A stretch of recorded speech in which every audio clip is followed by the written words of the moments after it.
नमस्कार सभी साथियों को स्वागत करता हूं सभी के इस यूट्यूब चैनल पर जिसका नाम है स्टडी विद पीएन लोधा।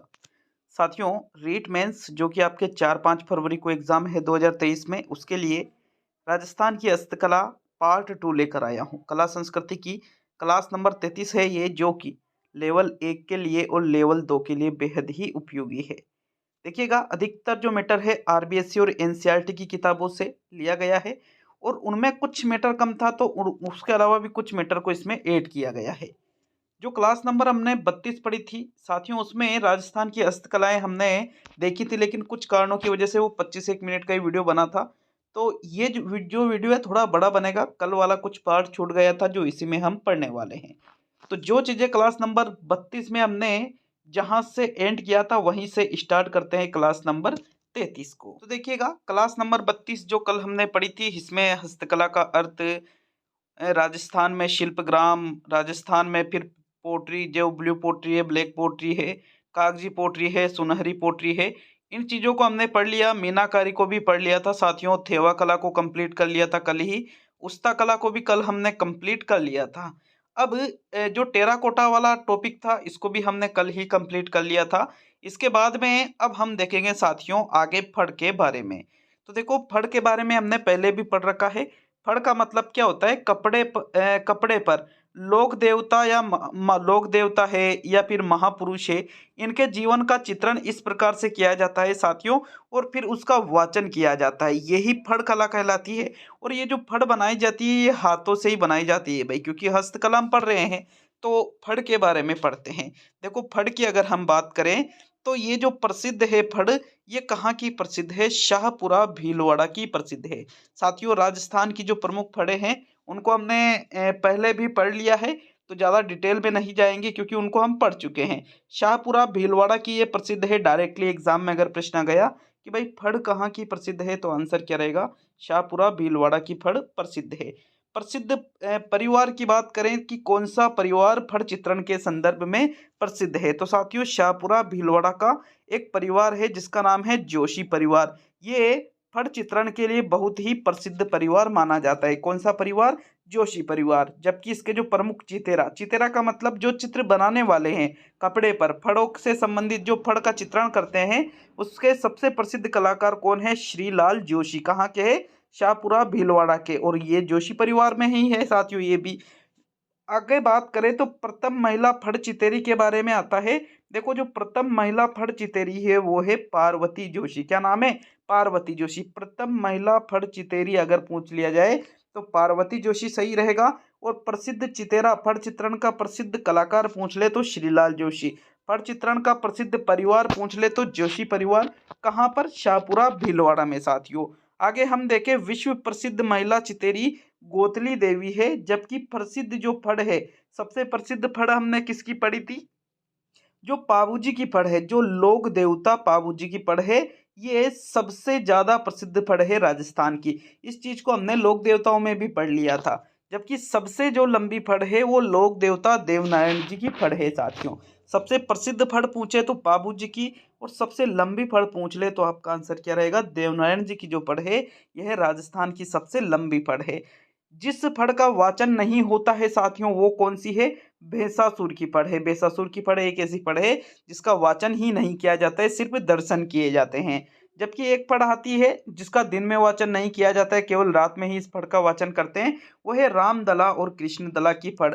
और अभी अभी कोरोना के समय में एक फड़ का और निर्माण कर दिया, कोरोना की फड़, जिसको कल्याण सिंह जोशी ने निर्मित किया है। तो फड़ चित्रण में हमने ये देखा, इंपॉर्टेंट चीजें देख लेते हैं कि भाई फड़ चित्रण कहाँ की प्रसिद्ध है? शाहपुरा भीलवाड़ा की। परिवार कौन सा प्रसिद्ध है? जोशी परिवार। सबसे प्रसिद्ध चितेरा कौन सा है? तो श्रीलाल जोशी। प्रथम महिला फड़ चितेरी कौन है? पार्वती जोशी। विश्व प्रसिद्ध महिला चितेरी कौन है? गोतली देवी। प्रसिद्ध फड़ किसकी है लोक देवताओं में? मतलब राजस्थान की सबसे प्रसिद्ध फड़ पाबूजी की फड़। सबसे लंबी फड़ देवनारायण जी की।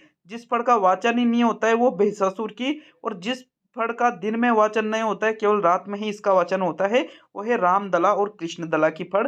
जबकि कोरोना की जो फड़ है ये किसने बनाई? कल्याण सिंह जोशी ने। तो चलिए आगे बढ़ते हैं साथियों। आगे हम बात करेंगे मथेरना कला के बारे में। राजस्थान की जो हस्तकलाएं हैं इसमें अगला जो हमारा टॉपिक आता है वो कौन सी कला? मथेरना कला के बारे में देखने वाले हैं। इन सभी चीज़ों की पीडीएफ आपको study with PN Lodha application पर अवेलेबल हो जाएगी।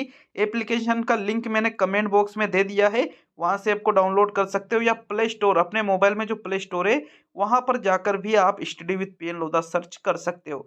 इसकी पीडीएफ साथियों आपको वहाँ उपलब्ध होगी। और ये जो चीज़ें पढ़ रहे हैं इनकी यहाँ पर टेस्ट सीरीज भी है, 149 रुपीज़ की, लेवल 1 के लिए भी है और लेवल 2 के लिए भी है, जिसमें यूँ मान लीजिए आपको बहुत ही जल्द 1-2 दिनों में साथियों मेगा टेस्ट, मैराथन टेस्ट, इस 149 वाली सीरीज में पूरे 150 प्रश्नों का टेस्ट, लेवल 1 के लिए अलग, लेवल 2 साइंस, मैथ्स, एसएसटी और हिंदी के लिए अलग अलग टेस्ट आपको 1-2 दिन में उपलब्ध हो जाएंगे। तो बिल्कुल निश्चिंत रहिए। आपने अगर ऐप डाउनलोड नहीं किया है, ऐप का नाम है study with PN Lodha, app को डाउनलोड करके और 149 वाली टेस्ट सीरीज जो चल रखी है नाम मात्र की फीस है साथियों, 149 रुपये में कभी भी टेस्ट सीरीज ऑल सब्जेक्ट की आपको मिल नहीं सकती है। तो इस नाम मात्र की टेस्ट सीरीज को जरूर ज्वाइन कीजिएगा। देखिएगा, मथेरना कला की बात करेंगे तो मथेरना कला पौराणिक कथाओं पर आधारित भित्ति चित्र जो बनाए जाते हैं वही कहलाती है मथेरना कला। जो पौराणिक कथाएं हैं ग्रंथों में साथियों, इन पर आधारित जो भित्ति चित्र बनाए जाते हैं वही क्या कहलाता है, मथेरना कला। देखो, प्रसिद्ध है बीकानेर की और प्रसिद्ध परिवार है जैन परिवार। दो चीजें याद रखना है मथेरना कला के बारे में कि प्रसिद्ध परिवार कौन सा है, तो प्रसिद्ध परिवार में जैन परिवार आएगा। और राजस्थान में कहाँ की प्रसिद्ध है, बीकानेर की। मोस्ट इंपोर्टेंट क्वेश्चन यहाँ से यही बनते हैं। मथेरना कला में दो चीजें याद रखनी, एक तो बीकानेर की ये प्रसिद्ध है और कौन सा परिवार, जैन परिवार। जैसे फट चित्रण में शाहपुरा भीलवाड़ा की प्रसिद्ध है और प्रसिद्ध परिवार जोशी परिवार था साथियों वहां पर। अब हम देखेंगे मसूरिया साड़ी के बारे में।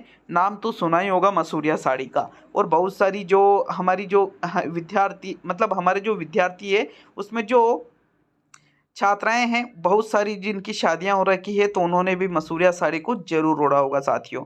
राजस्थान की बनारसी साड़ी इसको कहा जाता है भाई, क्या कहा जाता है, राजस्थान की बनारसी साड़ी किसको कहा जाता है, मसूरिया साड़ी को ही राजस्थान की बनारसी साड़ी के नाम से जाना जाता है। प्रसिद्ध है केतुन की। केतुन कहाँ पड़ता है, कोटा जिले में पड़ता है। इसे कोटा डोरिया भी कहते हैं। क्या कहा जाता है, कोटा डोरिया भी कहा जाता है। किसको, मसूरिया साड़ी को कोटा डोरिया भी कहते हैं। राजस्थान की बनारसी साड़ी भी कहलाती है। और कहाँ की प्रसिद्ध है, केतुन कोटा की ये प्रसिद्ध है साथियों।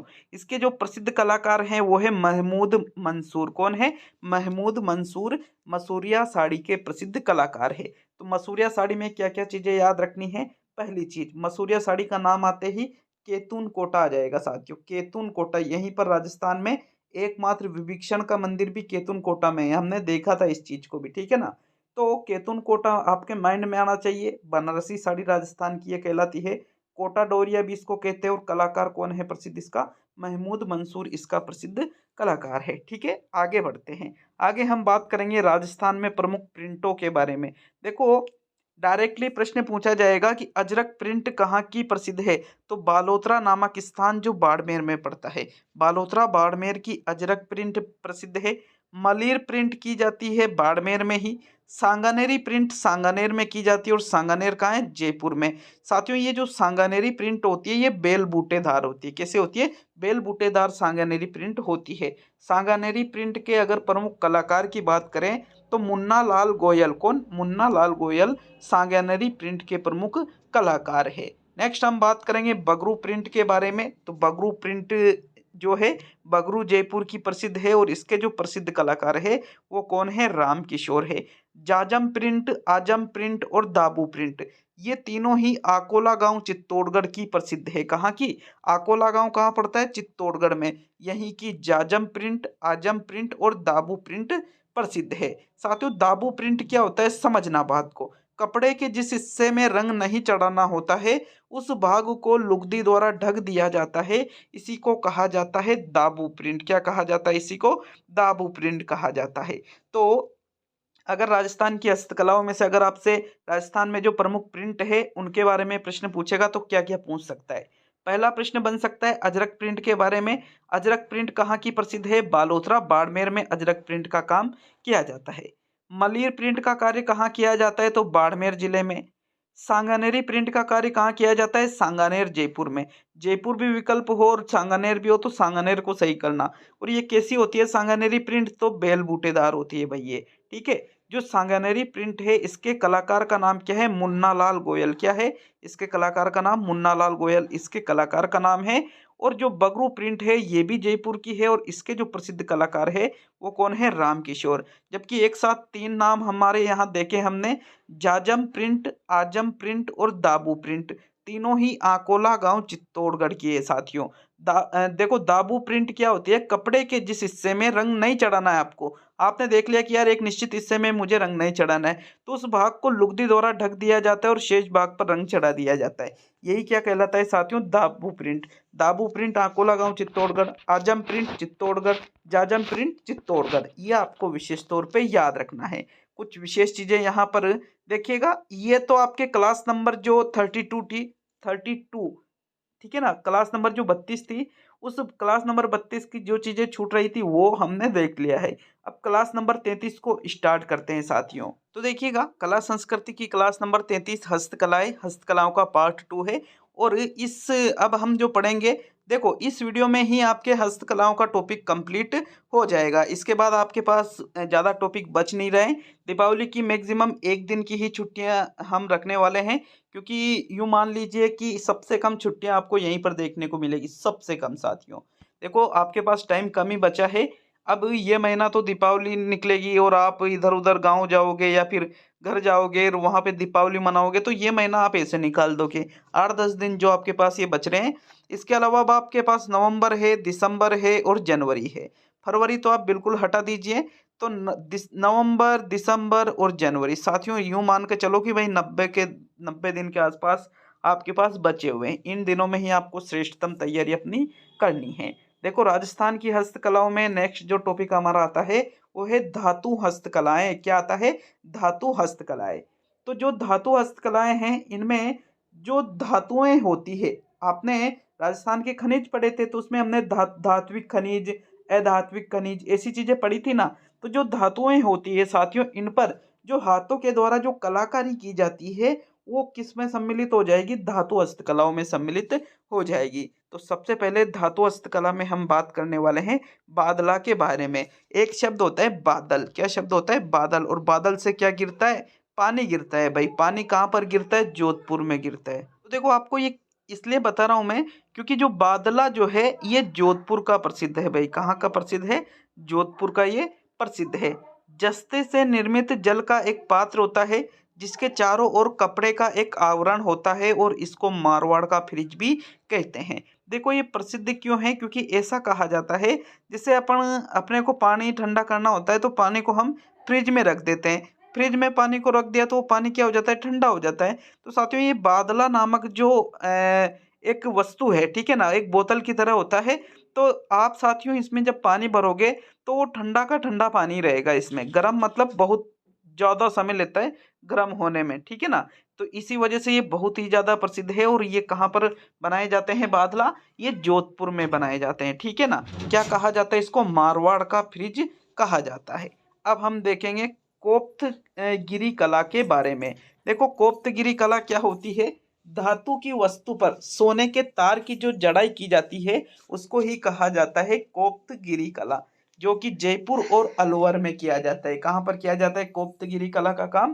क्या याद रखना है आपको? जयपुर और अलवर याद रखना है कोप्तगिरी कला में। क्या होता है कोप्तगिरी कला? धातु की कोई वस्तु है, यदि सोने के तार की जड़ाई इस पर की जाए तो वो ही कोप्तगिरी जो कला है वो कहलाती है। ठीक है। राजस्थान में कहाँ पर इसका कार्य होता है?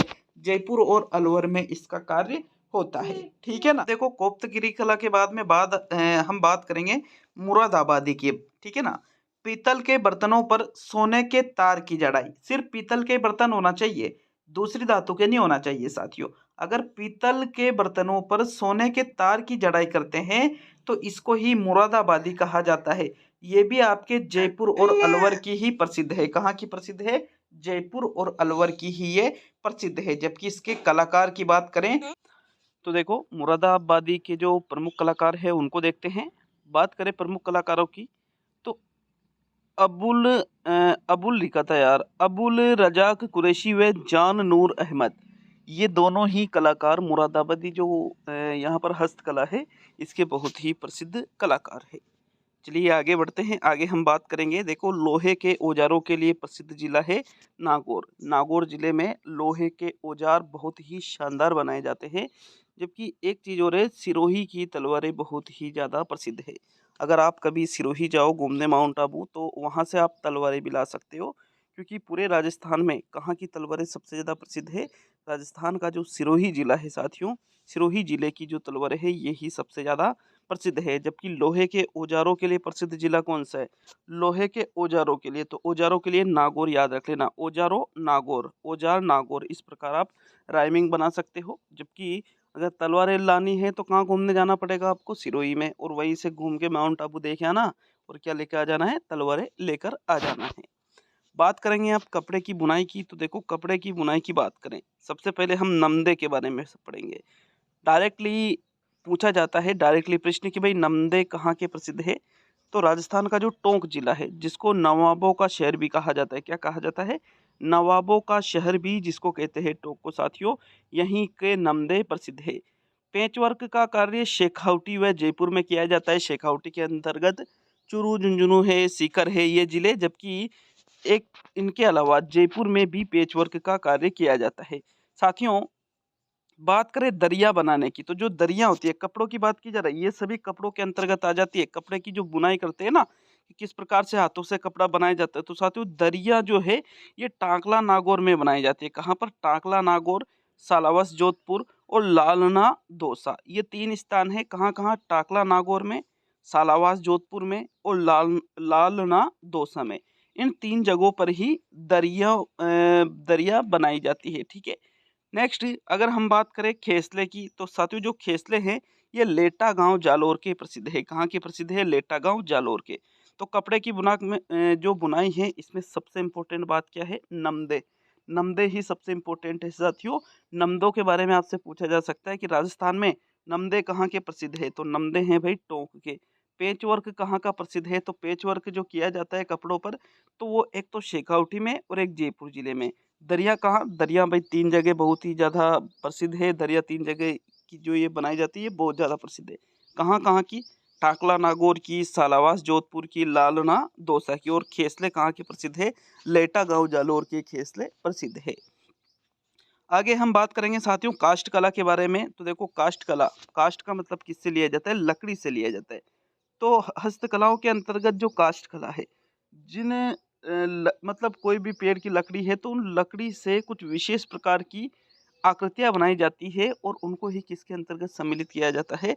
काष्ठ कला के अंतर्गत सम्मिलित किया जाता है। लकड़ी से हाथ द्वारा निर्मित जो वस्तुएं हैं, इनको ही क्या कहा जाता है? काष्ठ कला कहा जाता है। ठीक है ना? क्या कहा जाता है? काष्ठ कला।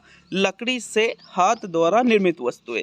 इसके जो जनक है साथियों, काष्ठ कला के जनक भी आपसे अगर पूछे तो आपको बताना है कि प्रभात जी सुधार। कौन? प्रभात जी सुधार काष्ठ कला के क्या है? जनक है। प्रसिद्ध है बस्सी चित्तौड़गढ़ व जेठाना डूंगरपुर की। देखो बस्सी कहाँ पड़ता है आपके राजस्थान में? चित्तौड़गढ़ में पड़ता है। तो बस्सी चित्तौड़गढ़ की और जेठाना डूंगरपुर की काष्ठ कला बहुत ही ज़्यादा प्रसिद्ध है। याद रखना है आपको कौन कौन सा जिला है? चित्तौड़गढ़ जिला है और डूंगरपुर। स्थान भी याद रखना है कि चित्तौड़गढ़ में कौन सी जगह? बस्सी, और डूंगरपुर में कौन सी जगह? जेठाना। साथियों यहीं की काष्ठ कला, मतलब जो लकड़ी द्वारा निर्मित जो वस्तुएं होती है, यहाँ की बहुत ही ज़्यादा प्रसिद्ध है। और काष्ठ कला के जनक कौन कहलाते हैं? प्रभात जी सुधार। आगे हम बात करेंगे साथियों काष्ठ कला में सबसे पहले कठपुतली के बारे में। तो देखो जो कठपुतली होती है, कठपुतली के बारे में हमने पहले भी पढ़ रखा है। अल्डू वृक्ष की लकड़ी से ये बनाई जाती है भाई। जो एक वृक्ष है जिसका नाम क्या है? अल्डू। तो अल्डू नामक एक वृक्ष आता है, उस वृक्ष की लकड़ी से ही कठपुतली का निर्माण किया जाता है। और उदयपुर की ये प्रसिद्ध है। कठपुतली देख रखी होगी आपने कि किस प्रकार से धागों के द्वारा उंगलियों पे कठपुतलियों को नचाया जाता है साथियों। तो उदयपुर की राजस्थान में कठपुतली प्रसिद्ध है। और किस वृक्ष की लकड़ी से कठपुतली का निर्माण किया जाता है? तो ये पेड़ का नाम भी क्या है? अल्डू। अल्डू, अल्डू कैसे याद रखोगे? याद नहीं रहेगा तो अल्डू मत याद रखना, आलू याद रख लेना। ठीक है ना? आलू जो अपन सब्जी में खाते हैं ना, वो आलू। तो आलू से अल्डू आप याद रख सकते हो। अल्डू वृक्ष की लकड़ी से, भाई आलू की तो सब्जी बनाते हैं, और अल्डू वृक्ष की लकड़ी से क्या बनाते हैं? कठपुतली बनाते हैं। कठपुतली राजस्थान में कहाँ की प्रसिद्ध है? उदयपुर की। राजस्थान का जो उदयपुर जिला है, उदयपुर जिला सभी पहचानते हो, झीलों की नगरी जो है, जहाँ पर आहर सभ्यता है, बेड़त नदी के किनारे साथियों, वो ही गोगुंदा वाला ठीक है, तो ये सारी चीज़ें उदयपुर में पड़ती है और यहाँ की ही कठपुतली प्रसिद्ध है। नेक्स्ट बात करेंगे बेवाण के बारे में। काष्ठ कला पढ़ रहे हैं अभी अपन। काष्ठ कला के अंतर्गत जो जो चीज़ें प्रसिद्ध है वो सारी चीज़ें पढ़ने वाले हैं। तो साथियों बेवाण के बारे में देखेंगे। देखो लकड़ी से निर्मित जो देव विमान होते हैं इनको ही कहा जाता है बेवाण। क्या कहा जाता है इनको? बेवाण कहा जाता है। लकड़ी से निर्मित देव विमान जो कि प्रसिद्ध है बस्सी चित्तौड़गढ़ के। कहाँ के प्रसिद्ध है? बस्सी चित्तौड़गढ़ के। अभी हमने कठपुतली के बारे में देखा था काष्ठ कला में। तो जो कठपुतली साथियों ये कहाँ की प्रसिद्ध थी? उदयपुर की। जबकि बेवाण कहाँ की प्रसिद्ध है? बस्सी चित्तौड़गढ़ के। और बेवाण क्या होते हैं? लकड़ी से निर्मित जो देव विमान होते हैं इनको ही कहा जाता है बेवाण। नेक्स्ट है कावड़ कला। तो देखो कावड़ मंदिर नुमा काष्ठ कलाकृतियां जिसमें कई कपाट होते हैं, ये प्रसिद्ध है बस्सी चित्तौड़गढ़ के ही। कावड़ को कहा जाता है चलता फिरता देवगर और इसके जो प्रसिद्ध कलाकार है वो है मांगीलाल मिस्त्री। कौन है? मांगीलाल मिस्त्री इसके प्रसिद्ध कलाकार है। तो देखो कावड़ कला के बारे में दो तीन चीजें याद रखनी है। जो कावड़ कला है बस्सी चित्तौड़गढ़ की प्रसिद्ध है। पहली चीज तो क्या कहा जाता है? चलता फिरता देवगर कहा जाता है। प्रसिद्ध कलाकार कौन है? मांगीलाल मिस्त्री। और मंदिर नुमा जो काष्ठ कलाकृति है इसमें कई कपाट होते हैं, इसको ही क्या कहा जाता है? कावड़ कला। कई कपाट मतलब कई दरवाजे होते हैं। मंदिर नुमा एक जैसे मंदिर होता है ना, इस प्रकार की एक आकृति होती है और उसमें बहुत ज्यादा दरवाजे होते हैं, वही कहलाता है कावड़ कला। और कहाँ का प्रसिद्ध है ये? बस्सी चित्तौड़गढ़ का। क्या कहा जाता है? चलता फिरता देवघर। प्रसिद्ध कलाकार का नाम क्या याद रखना है? मांगीलाल मिस्त्री। नेक्स्ट बात करेंगे तोरण की। तो भाई तोरण हमने देख रखा है। तोरण का प्रयोग कहाँ किया जाता है? शादी में।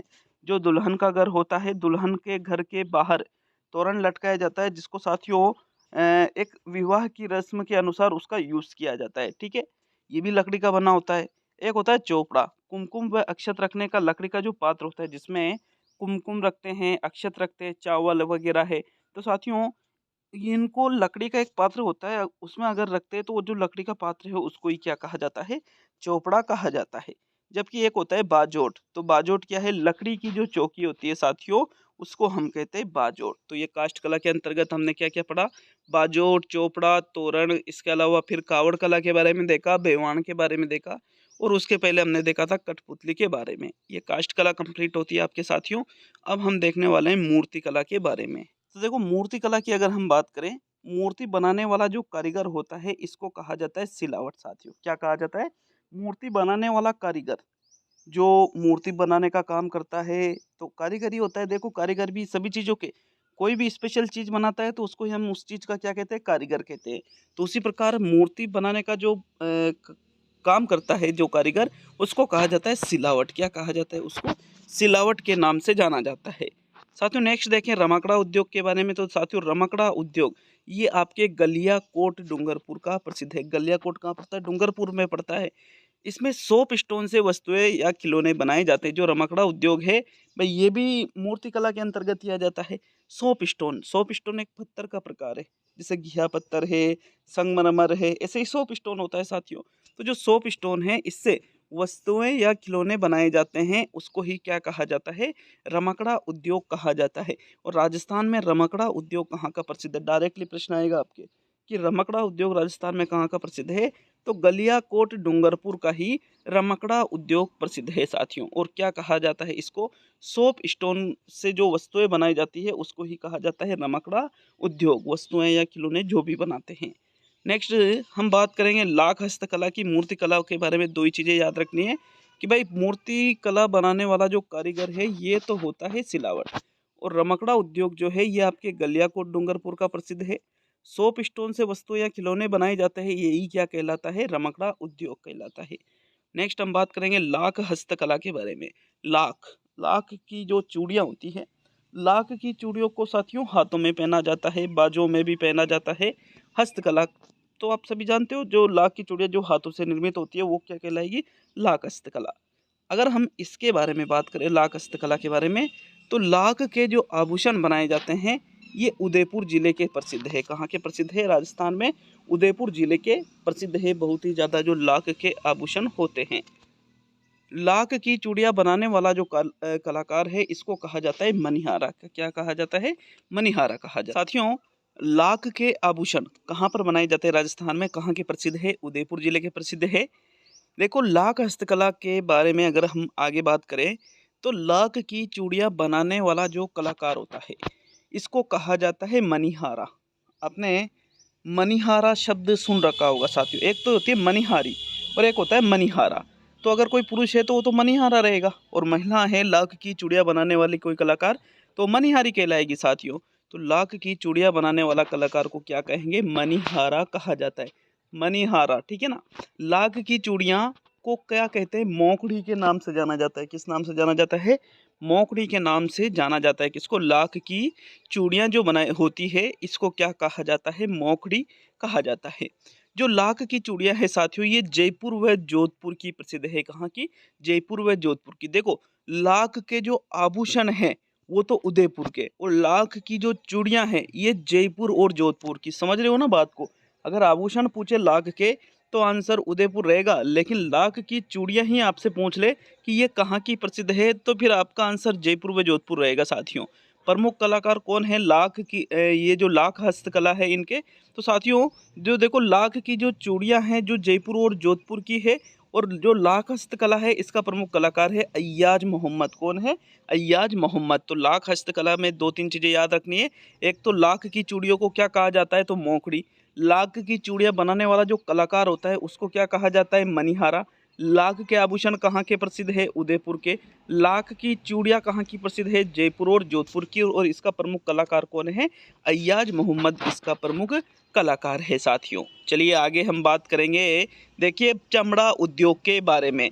तो जो चमड़ा उद्योग होता है, देखो अधिकतर जो चमड़ा उद्योग है इससे एक तो आप जो अपनी पेंट में बेल्ट लगाते हो ना, ठीक है ना, बेल्ट जानते होंगे सब। तो पेंट में जो बेल्ट लगाते हैं ये भी चमड़ा उद्योग से निर्मित है। अपन जो जूतियाँ पहनते हैं साथियों, जूते भी बहुत सारे जो जूते हैं वो भी चमड़े से निर्मित होते हैं। कुछ कपड़े भी चमड़े से निर्मित किए जाते हैं। तो चमड़ा उद्योग की बात करें, जोधपुर की प्रसिद्ध जूतियाँ साथियों जो कि चमड़े से बनी होती है जिनको कहा जाता है मोजड़ी। क्या नाम है इनका? मोजड़ी इनका नाम है। बहुत ही प्रसिद्ध जूतियाँ है जोधपुर की साथियों। जोधपुर की बहुत ही प्रसिद्ध जूतियाँ मानी जाती है, और किससे बनी होती है? चमड़े से बनी होती है। और इन प्रसिद्ध जूतियों को क्या कहा जाता है? मोजड़ी कहा जाता है। आपने पहन भी रखी होगी लगभग जोधपुर की जो प्रसिद्ध जूतियाँ हैं मोजड़ी। मोजड़ी के नाम से आपको एग्जाम में किस प्रकार से प्रश्न बनेगा कि जोधपुर की प्रसिद्ध चमड़े की जूतियों को किस नाम से जाना जाता है? तो आंसर क्या रहेगा आपका? मोजड़ी के नाम से उसको जाना जाता है साथियों। काशितकारी जूतियाँ भी होती है जो कि भीनमाल जालोर की प्रसिद्ध है। और एक होता है बिनोटा। क्या होता है? बिनोटा शब्द होता है जो कि दुल्हा दुल्हन के लिए स्पेशल जूतियाँ बनाई जाती है। जो दुल्हा जब शादी होती है तो दूल्हे के लिए, दुल्हन के लिए कुछ स्पेशल जूतियाँ बनाई जाती है साथियों, जिसको ही क्या कहा जाता है? बिनोटा के नाम से जाना जाता है। ये भी चमड़ा उद्योग के अंतर्गत सम्मिलित होता है। तो बिनोटा, दुल्हा दुल्हन की जूतियाँ, जोधपुर की प्रसिद्ध जूतियों को क्या कहते हैं? मोजरी कहते हैं। काशितकारी जूतियाँ कहाँ की प्रसिद्ध है? भीनमाल जालोर की ये प्रसिद्ध है साथियों। आगे हम बात करेंगे पोमचा के बारे में। तो देखो पोमचा भी अलग अलग प्रकार का होता है। इसमें एक पोमचा होता है पीला पोमचा। देखो पोमचा जो शब्द है ये एक वस्त्र का प्रकार है। पुत्र प्राप्ति के अवसर पर एक ओढ़नी का प्रकार आप कह सकते हो।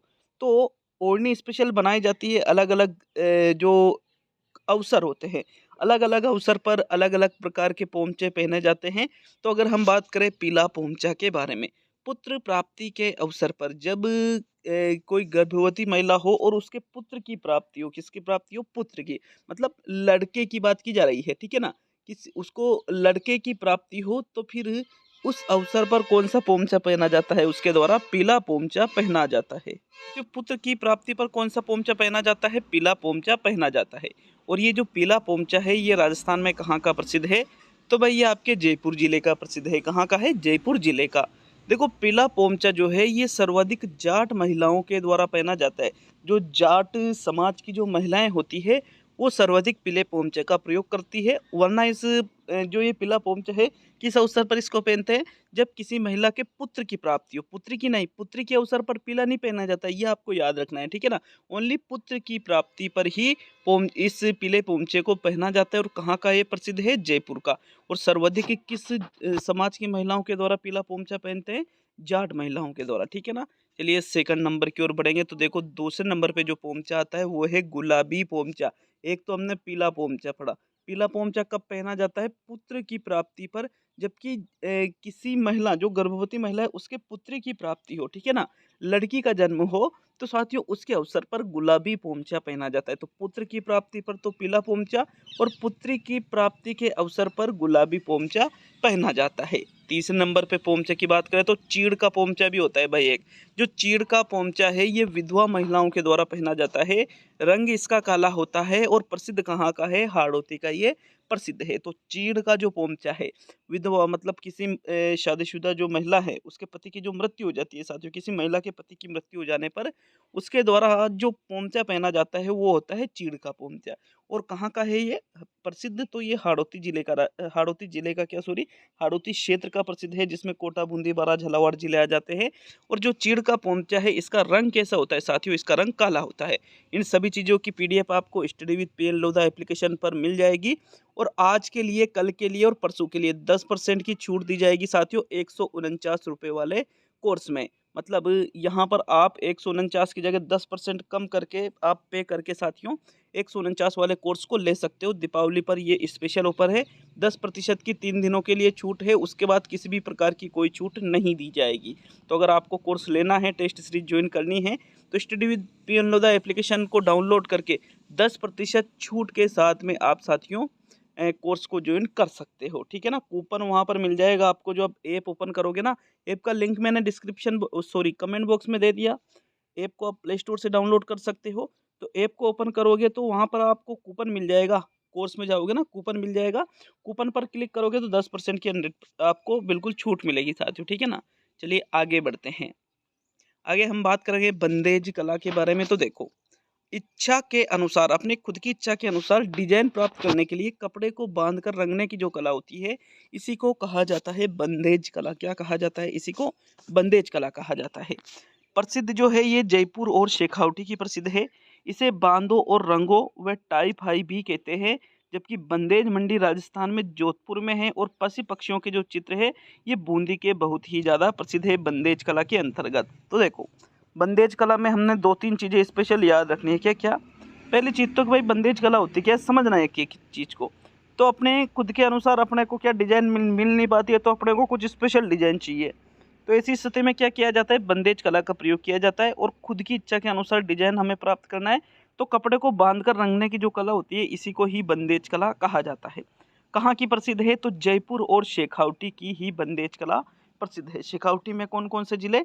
चूरू, झुंझुनू, सीकर, ये आपके शेखावटी में आ जाते हैं साथियों। और शेखावटी के साथ में ही जो जयपुर जिला है, राजस्थान की जो राजधानी है गुलाबी नगरी जयपुर साथियों, यहीं की और शेखावटी की, इन दोनों जगहों की बंदेज कला बहुत ही ज़्यादा प्रसिद्ध है।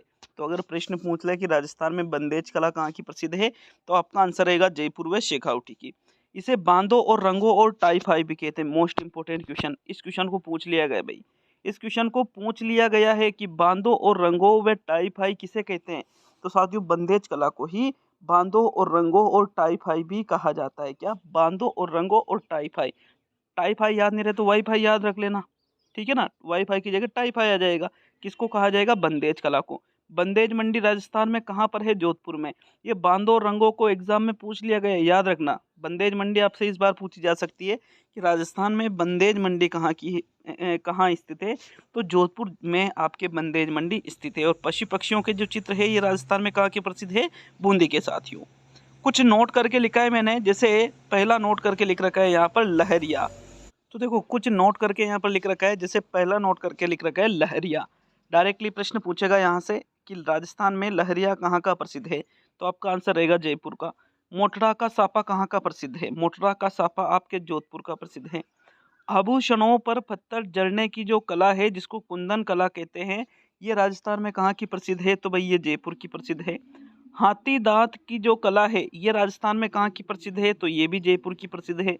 धनक क्या है? तो कपड़ों पर बड़ी बड़ी चौकोर बिंदियां वाले जो प्रिंट किया जाता है उसको ही कहा जाता है धनक। बातिक कला क्या है? तो कपड़े पर मोम की परत चढ़ाकर जो चित्रांकन करते हैं उसको कहा जाता है बातिक कला। कहाँ की प्रसिद्ध है बातिक कला? खंडेला सीकर की प्रसिद्ध है। गोटे का कार्य राजस्थान में कहाँ किया जाता है? खंडेला सीकर में किया जाता है। कपड़े पर स्वर्णिम धागे से कढ़ाई का कार्य कहाँ किया जाता है? जरदोजी जयपुर में। कहाँ पर? जरदोजी जयपुर में। तो ये कुछ विशेष प्रकार के नोट मैंने लिखे हैं साथियों। आपको 10% की छूट 149 वाले कोर्स पर 3 दिन के लिए आपको प्रोवाइड की जाएगी। ऐप को डाउनलोड करते ही कूपन आएगा, कूपन पर क्लिक कर लेना, 10% की छूट आपको मिल जाएगी साथियों 149 वाले कोर्स में। तो जरूर डाउनलोड कीजिएगा। और जिनको लगता था कि भाई सर छूट देंगे तभी कोर्स खरीदेंगे, तो छूट दे दी गई है, ठीक है ना। आप ऐप को डाउनलोड करके कोर्स ले सकते हो। लहरिया जयपुर का प्रसिद्ध है, मोटरा का साफा जोधपुर का प्रसिद्ध है। आभूषणों पर पत्थर जड़ने की कला कुंदन कला कहलाती है, जो जयपुर की प्रसिद्ध है।